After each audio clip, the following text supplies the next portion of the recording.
Welcome to the Tech Egg. Don't get scrambled. Enjoy the video. You begin by protecting yourself and the workpiece. Goggles and cut-resistant gloves prevent injury from jagged edges. Next, pick the most appropriate cutter for the tie thickness: bolt cutters for thick steel, a Dremel wheel for precise cuts, or a hacksaw for tight access. Once done, clamp or brace the item so the tie won't spin.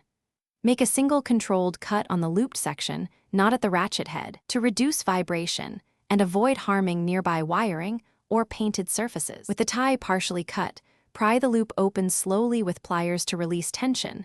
Sudden movement can snap the metal and send shards flying. Then, separate the halves and extract any embedded fragments by twisting with needle nose pliers.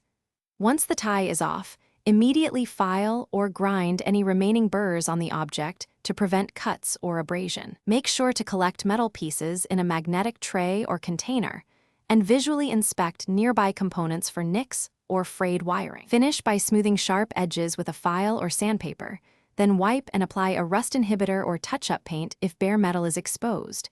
This prevents corrosion. If you encounter poor access, flip the part or use a right-angle Dremel attachment to reach the tie from a safer angle. If bolt cutters slip or can't close, change to an oscillating tool with a metal blade. Make shallow passes to avoid heat buildup. If a cut binds, stop and reposition rather than forcing the tool. Thanks for watching. Consider subscribing if I helped unscramble your problems.